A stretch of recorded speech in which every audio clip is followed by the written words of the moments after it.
E as operações do Porto de Cargas de Porto Velho foram paralisadas pela primeira vez na história por conta da seca extrema no Rio Madeira, que atingiu 25 centímetros durante este início de semana. As atividades devem voltar aí somente quando o nível do rio subir e a navegação for segura.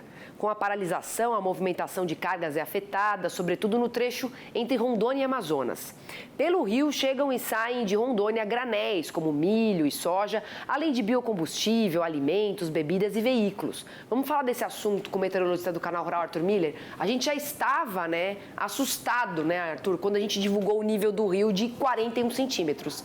E essa situação só tende a piorar, porque para voltar aí a ter plena trafegabilidade, precisa chover bastante e a gente sabe que essa chuva não vem tão cedo, não é? Isso é que assusta. Bem-vindo. Exatamente, Priscila. Obrigado. Uma boa tarde para você que nos acompanha aqui no Mercado de Companhia. O cenário de seca vai se agravando na região norte do país e cada vez mais recordes e recordes. E agora, o nível do rio. Trouxe aqui dados no telão para a gente entender melhor essa situação do Serviço Geológico do Brasil, aquela tabelinha que a gente trouxe. Então, a linha azul aqui representa o nível do rio durante o decorrer do ano, conforme os meses, ou seja, lá entre janeiro e abril é o período mais chuvoso, ou seja, a cota do rio é maior. Então, quando a gente chega aqui já para o final do ano, pegando outubro, novembro, justamente já é o período na qual o rio se encontra em sua menor cota. Mas olha só, era para estar o nível entre 2 a 6 metros e agora bateu nos 25 centímetros. Eu quero chamar a atenção para outra coisa bem curiosa, que quando a gente olha aqui essa tabelinha na direita, a gente tem as 10 medidas das menores cotas já registradas desde 1968, quando começou a ser medido. E quando a gente vê no decorrer das décadas, cada vez mais a cota está menor. Ou seja, se continuar desse jeito, não vai demorar mais 5, 10 anos para quando chegar na menor cota do rio, não ter mais nem nível, vai secar completamente. Então, é uma situação que, infelizmente, tende a se agravar, porque além das temperaturas elevadas, quando a chuva volta, está voltando abaixo da média, Priscila. E é aquela história que a gente já falou até na nossa série da primavera, e não adianta esperar que o Laninha vá conseguir corrigir tudo isso, porque o Laninha,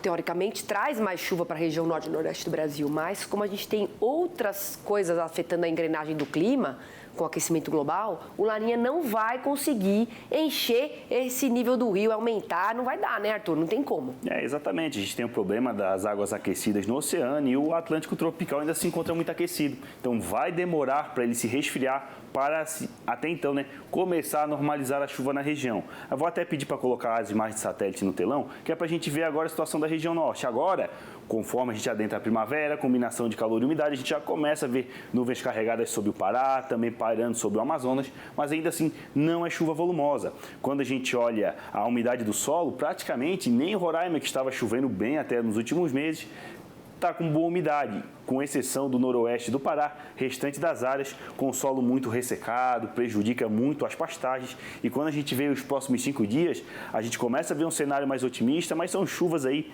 que mal somam 10, 15 milímetros, ajuda somente a aliviar o calorão e também a elevar a umidade relativa do ar. Conforme vamos adentrando outubro, a chuva vai se espalhando, começa a chegar também no Pará, sul do Tocantins, mas olha, nada de chuva volumosa em áreas aqui do Rio Madeira. E quando a gente olha entre 6 a 10 de outubro, o mesmo cenário. Aos poucos a chuva está voltando. E para quantificar isso, e olha só, até olhando aqui, pegando um pouco de Mato Grosso, a chuva também volta, aquilo que a gente vem falando, A partir da segunda quinzena de outubro, bom volume de chuva chegando na região. Agora, quando a gente olha para Porto Velho, são chuvas que no mês inteiro, adentrando em os próximos 30 dias, mal somam 70 milímetros.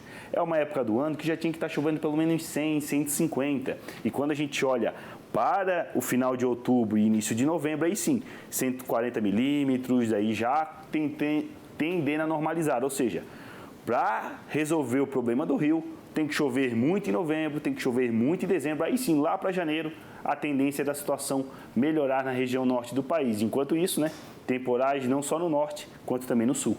E a gente também não pode deixar de mencionar que já é uma situação que a gente vem também de outros anos anteriores, com cada vez mais escassez de chuva, Agora, para as próximas 24 horas, Arthur, você tem um destaque para dar para a gente também? Porque a gente viu ali os temporais no sul do Brasil, a Elisa trouxe ali as informações para a gente, teve até granizo.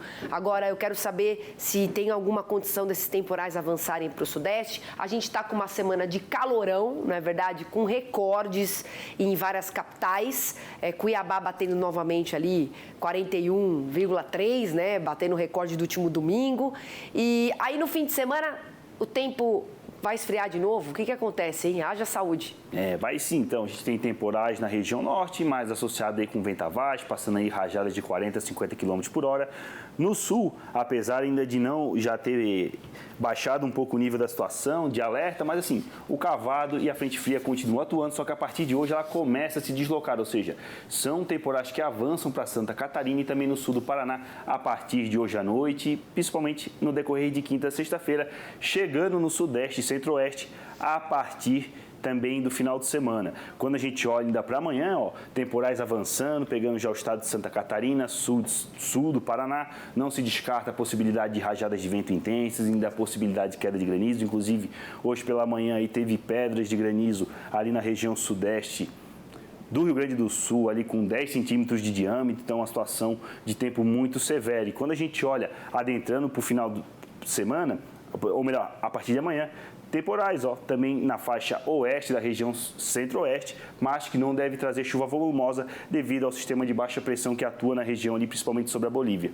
Agora, a atenção continua para o Rio Grande do Sul, porque em 5 dias o volume ainda é alto, principalmente no sul. A frente fria avança, mas ainda entre hoje e amanhã tem muita chuva ali no sul, então ainda vai continuar provocando alagamentos e até possibilidade de deslizamento de terra. Agora, a chuva que vai avançando para Santa Catarina e Paraná não é volumosa, mas pode vir principalmente na forma de temporais. Em Londrina, nos próximos dias, o tempo segue ensolarado, até sem a previsão de chuva, inclusive com quinta-feira, máxima de 38. No final de semana, a frente fria deve trazer até mais instabilidade para o centro-sul de Minas Gerais, mas ainda assim não é chuva volumosa, mas é uma umidade que ajuda principalmente o café que se encontra em fase de florada. Em Araçatuba, interior de São Paulo, amanhã pode bater 42 graus. Então, calor pré-frontal e a partir do final de semana, a máxima aí na casa de 36, 35, sem previsão de chuva. Quando a gente olha para o centro-oeste, temporais principalmente no noroeste de Mato Grosso, em Corumbá, até uma possibilidade de chuvas localizadas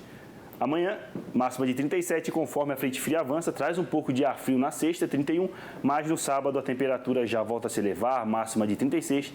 E para finalizar com a região nordeste, tempo quente e seco, chuva só na faixa litorânea, sem grandes mudanças, porque a chuva começa a voltar somente lá para novembro. E quando a gente olha para Balsas no Maranhão, máximas aí na casa de 39 graus, Priscila. Arthur, sabe que uma amiga minha, Jaqueline Aljorques de Cuiabá, disse que choveu por lá, mas a chuva durou 8 minutos, nem foi o girar de um peão. Foi tão rápido assim, ela olhou, registrou, me falou e já acabou. Foi um pulso de chuva que aconteceu por lá. Exatamente. Então agora a atmosfera tá muito quente, a partir de agora é normal começar a ter esses temporais no final da tarde, mas aquela chuva mesmo que o produtor precisa de pelo menos uns 50 milímetros na semana, é só a partir aí do dia 10, 12 de outubro. Até lá, um ponto ou outro pode ocorrer a chuva, sim, mas é de forma muito pontual. Tem que esperar até o dia 10 de outubro para começar os trabalhos em campo. Sim. Não é chuva plantadeira, como eles falam. Tá certo, Arthur. Obrigada, viu, pela sua participação. Obrigado, Priscila. Uma boa tarde para você que nos acompanha.